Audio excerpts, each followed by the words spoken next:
Susan had seen many things in her 5 years aboard the Wandering Star, but nothing prepared her for the sight before her.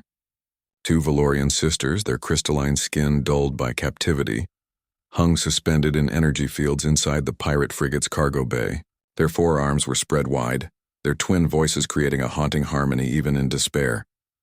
"Make it quick, Deathworlder," they pleaded in unison, their bioluminescent markings flickering weakly. "We know your kind's reputation." Susan exchanged a glance with Lucas, her human partner and the ship's engineer. His jaw tightened. She knew that look, the one he got when someone assumed the worst about them simply because they came from Earth. "What exactly do you think we're going to do?" Susan asked, approaching the containment fields cautiously. Her scanner indicated the pirates had fled the ship in escape pods barely 20 minutes ago, leaving their captives to die when the reactor went critical. The elder sisters' eyes, all 6 of them, focused on Susan with resignation. "You are from the Deathworld. You conquer. You destroy. You take what you want.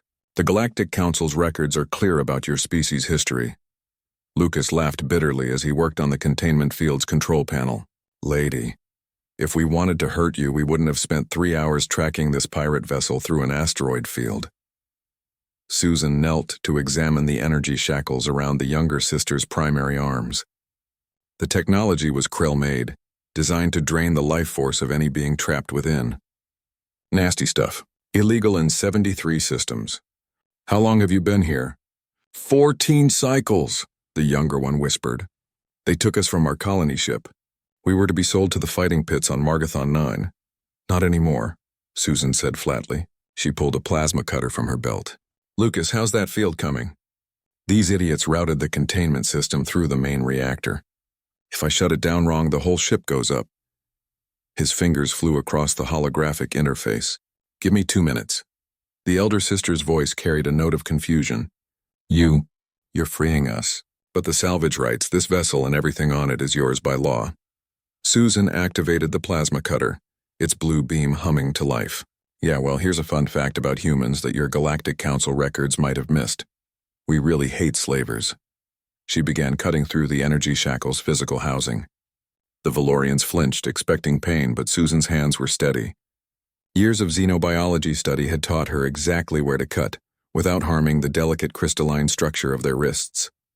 "On Earth," Lucas called out while working, "we fought wars to end slavery.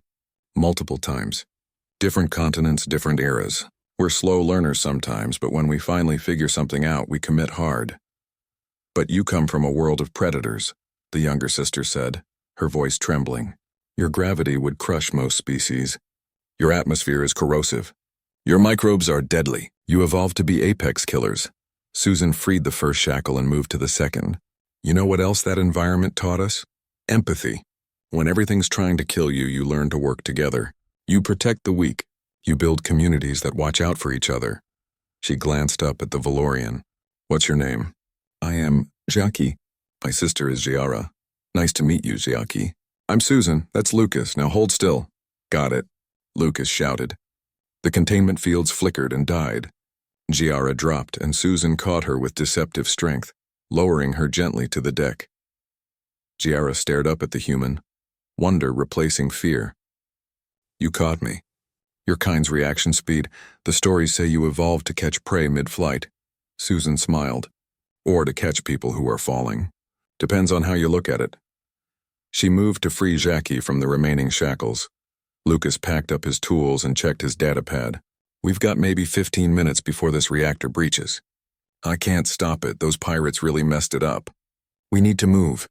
The sisters tried to stand, but their legs buckled. Weeks of captivity had taken their toll.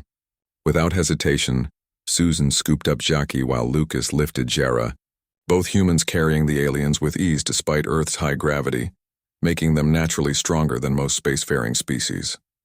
"Why?" Giara asked as they hurried toward the docking tube. "Why risk your lives? You could have taken the ship's cargo and left. You could have claimed salvage rights on us too. The law would have allowed it." Lucas snorted. "Just because something's legal doesn't make it right. Earth learned that lesson the hard way. They reached the Wandering Star and sealed the airlock just as explosions began rippling through the pirate vessel." Susan gently set Jackie down in the medical bay while Lucas laid Giara on the adjacent bed. The council says humans are dangerous, Jackie said softly, watching Susan prepare medical scanners. They say your expansion must be monitored, that your violent nature makes you a threat. Susan programmed the medical AI to begin treating the sisters' malnutrition and energy depletion. We are dangerous. Lucas could literally crush your primary arm with one hand without meaning to. I could run faster than your species' ground vehicles.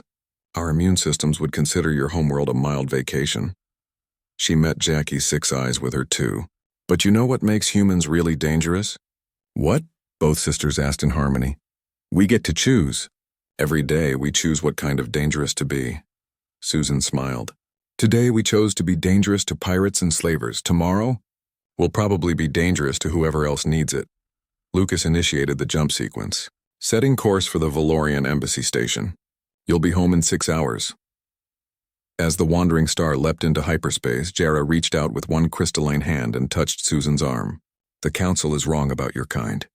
What you did today, that's not what Deathworlders do. That's what heroes do. Susan squeezed the alien's hand gently, mindful of her strength. Maybe. Or maybe we're just trying to be better than our history. Isn't that what everyone should do? The sisters looked at each other, their bioluminescent markings brightening for the first time in weeks, creating patterns that in their language meant hope.